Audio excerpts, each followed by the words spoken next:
So good afternoon, everyone. This is Audrey Russo, President and CEO of the Pittsburgh Technology Council. I believe we are in 6 months of COVID, and we've been doing the show every day and having a lot of fun, as well as talking about a lot of issues that affect each and every one of us across the tech community.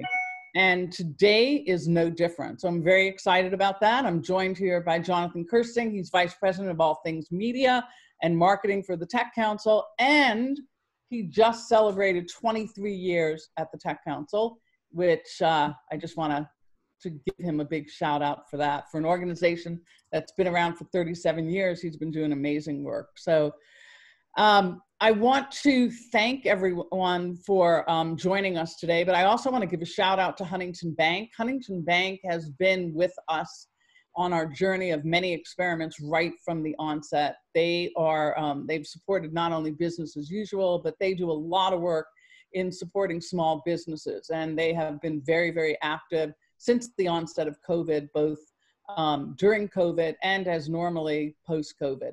So they have been our friends. They are a very active lender. They have brought tremendous amount of energy to the work that we do, and we really love their partnership. So today's program, and speaking about organizations that have stepped up to the community, we have two here today, and we're pretty stoked about them joining us. So I'm thrilled, and I'm going to introduce them. They're going to tell you a little bit about themselves, and so I don't botch up exactly how to articulate what they do. And I'm going to start with Erica Swanson. And Erica is Head of Community Engagement for Grow with Google, and she is with us right now from Sunnyvale. So thank you. Thanks for getting up and having your coffee with us. And we're glad that you're safe, because I know that the fires out there are pretty intense. So Erica, tell us a little bit about yourself, and then I'll pass it to TJ. Yeah. You there?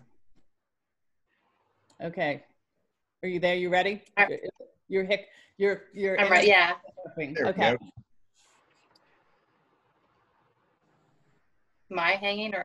Yeah. Erica, tell us. Hi, Audrey. Hi. All right. I'm getting a little bit of a lag. Okay. Can I get a thumbs up if anybody can hear me? You can hear you. Thumbs up if anyone can hear. Yeah. Okay, great. All right. Hi. I'm Erica Swanson with Grow with Google. I am here in Silicon Valley. I was telling Audrey and the team just a few minutes ago that we're currently covered in smoke and ash from the fires around us. So it's a bit of a sobering reminder of what very difficult times I think we're in. The work I get to do at Google, though, gives me a lot of purpose, a lot of satisfaction, because it's really focused on creating economic opportunity. Grow with Google is an initiative that we launched in 2017 in Pittsburgh. And we've been focused on creating economic opportunity, specifically how to make sure that the power and benefit of technology is accessible to all and can be a force for positive economic good.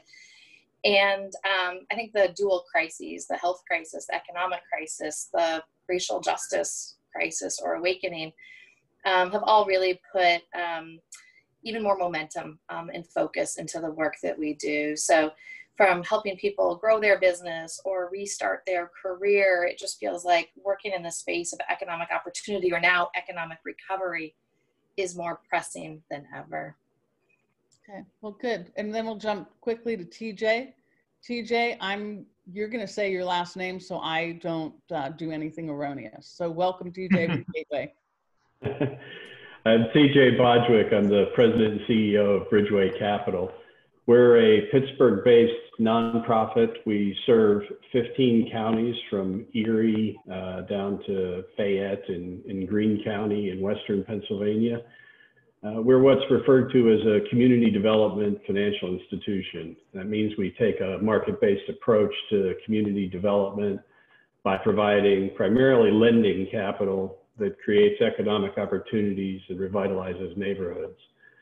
We have a mission, and that's to make capital available to build a vibrant regional economy where everyone can thrive. We focus heavily on deploying capital in low and moderate income census tracts Those are census tracts with household incomes well below the regional median. Historically, we've made about 81% of our loans in those census tracts.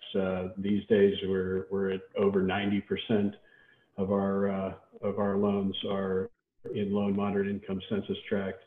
We look in particular for ways to promote organic growth and wealth creation and retention within those communities. So we're real excited to be here today to talk more about specifically what we're doing in response to COVID and the recently announced partnership with Grow with Google. Okay, that's great. And so would it be okay if we put a link to Bridgeway in the chat? That would absolutely be okay. Okay, awesome. So now I'm going to jump back to Erica. And Erica, would like to introduce the work that Google's doing through Grow with Google Small Business Fund, which was launched back in March. And later on, you dramatically expanded it to help African-American owned businesses. But, and you told us a little bit about yourself. So maybe if there's anything that you omitted there in terms of your brief history with Google, but if not, we can just start to talk about, Grow with Google. Yeah, I'll jump right in there. So I describe Grow with Google as our economic opportunity initiative. We work across philanthropy, programming, and training to help people use digital tools. And what this has looked like for most of our work has been all about helping small businesses learn how to use digital tools to grow their business, and helping people learn how to use digital tools to grow their career, whether that's a career in technology or really any middle skills field today. They all require technology and basic digital skills. And when the COVID pandemic hit and the economic crisis really began to set in, we knew that there was even more that we could do to help small businesses access much needed capital and responsible financing.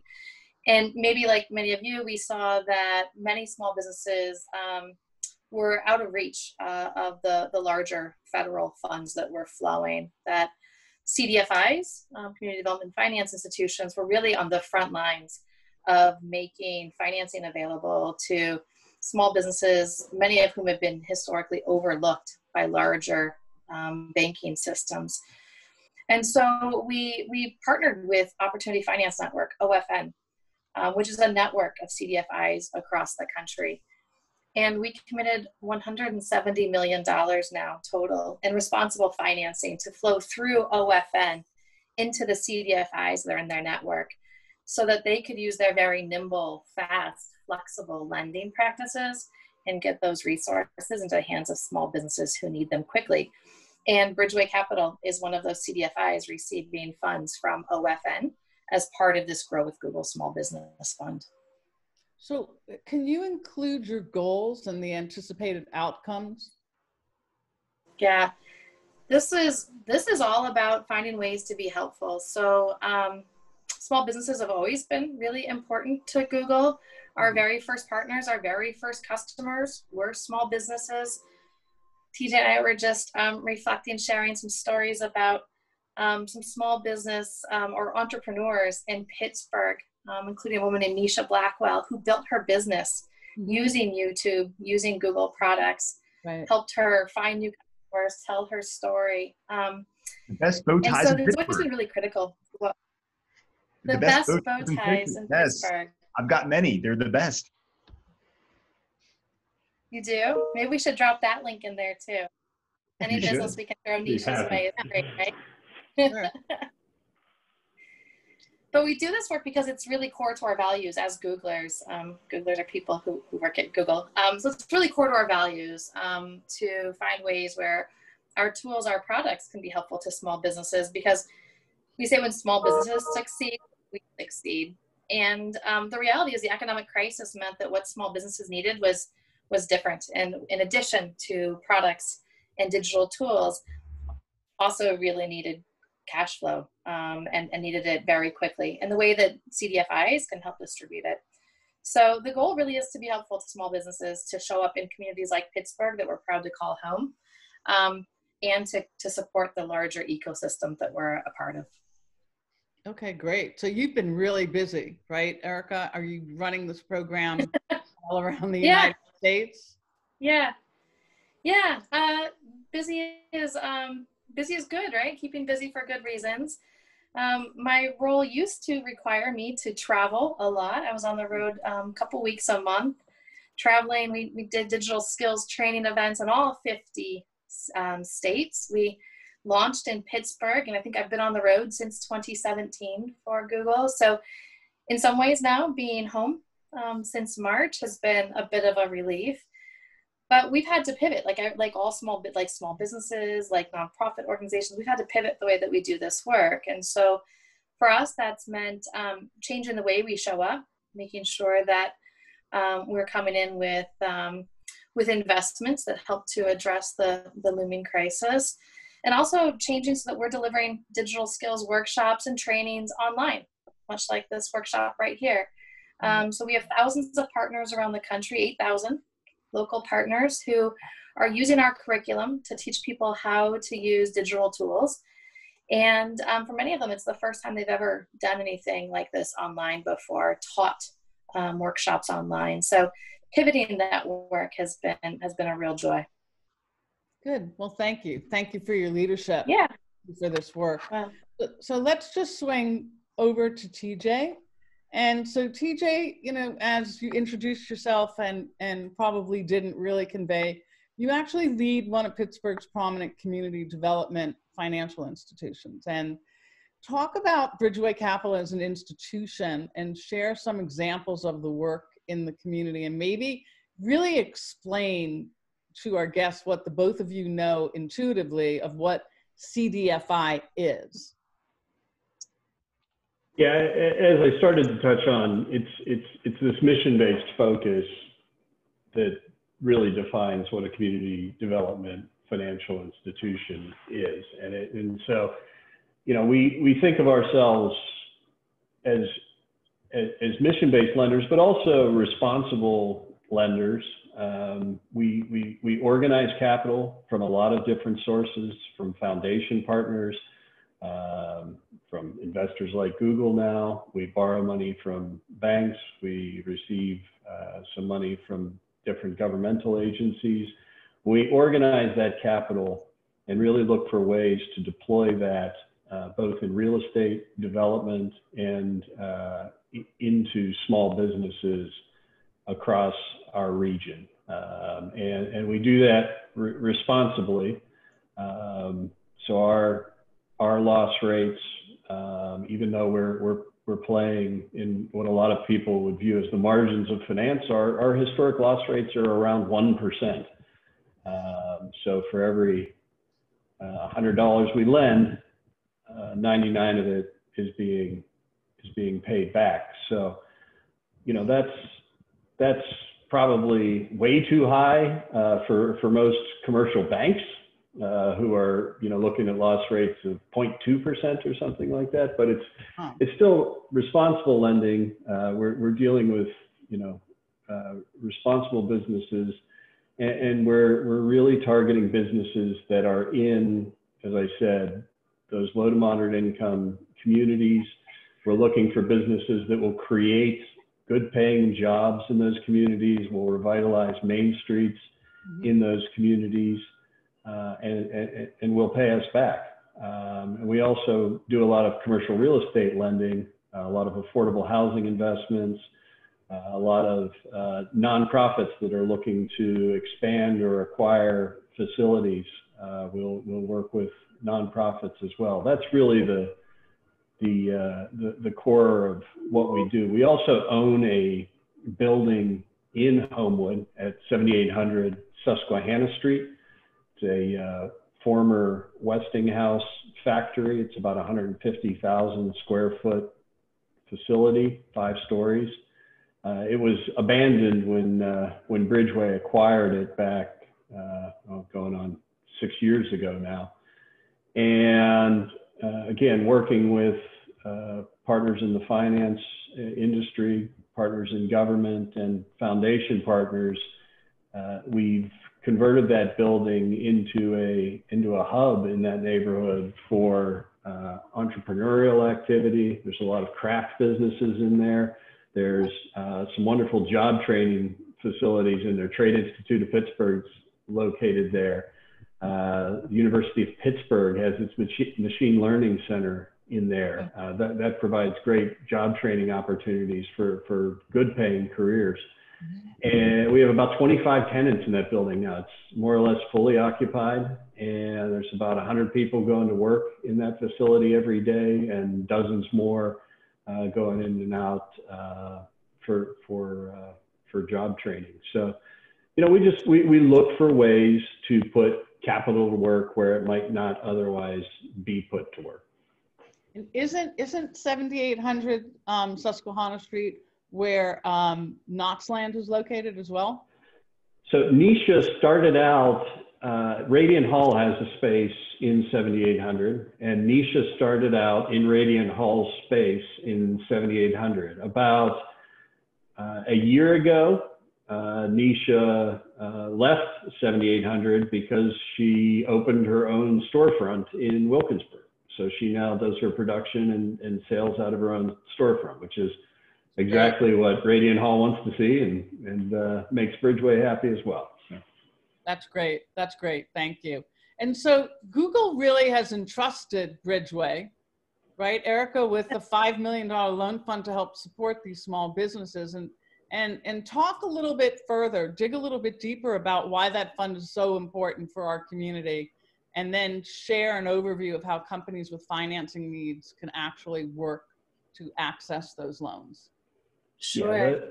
Yeah, go ahead, Erica. Oh, I was gonna, I'll definitely let you take the latter half of that question there, TJ. I guess I was gonna jump in and say that this is precisely the design of this Grow with Google Small Business Fund is to invest in OFN to provide them with $170 million in responsible financing that they get to distribute then through CDFIs like Bridgeway Capital, because Bridgeway knows Western Pennsylvania, right? Certainly better than we do. We're proud to have a large presence in Pittsburgh, but there is nothing like having a trusted partner who knows the community, who has the trust of the community, who has that reach to small businesses which may have been underserved or overlooked by other institutions. So for us, the real opportunity is to be able to engage with partners like Bridgeway who know their communities and know it well. And then what I'm hoping from it, that as they distribute that capital and help to support the small businesses in the communities, that we get to learn from that. We get to hear some of the stories of those small businesses and their stories of resilience. And can possibly play a role in helping to share those stories out, as we have with Nisha's story, for example. I think that's a way to harness the power that we have as a brand. Mm-hmm. That's great. That's great. So TJ, you want to talk a little bit about, you know, how, well, obviously we know why the fund is important, but, you know, how to access those funds, what kinds of things people should be cognizant of. Yeah, I mean, so they will be loan funds. You know, we're not looking to make equity investments with this, though sometimes we'll make loans that have equity-like characteristics in that they're very patient capital. This type of funding from Google, it's a long-term commitment at a very low rate that they're providing to us that's fixed. It enables us to do a lot of flexible things. So as we look right now, you know, we're kind of angling at two uses for this money. One is responding to the immediate needs that have arisen from COVID. And we've been doing that work, again, mostly with funds raised through foundation partners. And we've also been administering the state's small business grant program. But this will enable us to further serve businesses that have immediate needs right now. But the nice thing about this is it's not just a 6-month liquidity crisis solution for those businesses. This type of long-term stable financing for us enables us in turn to provide stable, long-term, flexible, patient capital to businesses that might need longer periods on the front end where they have low or no payments. The COVID loans we've been making for the last 6 months, no payments for the first 3 months, and then interest only for another 12 months beyond that. Structures of that sort.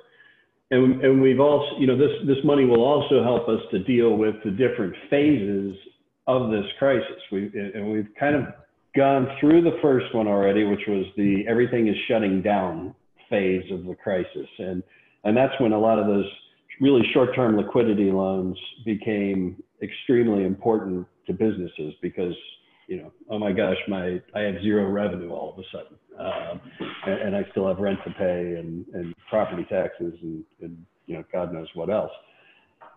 Now we're kind of in this weird reopening phase, reopen, shut down a little bit, reopen a little bit more, shut down some, reopen. And businesses are attempting to adapt to that. So you have that on the retail and restaurant side. That means one thing for manufacturers. The global supply chain has been thrown into an absolute tizzy. Walk around your grocery store on any given day and you'll find a new aisle that's for some reason missing everything because they can't get tin to make cans or whatever. So a lot of manufacturers are retooling at this point.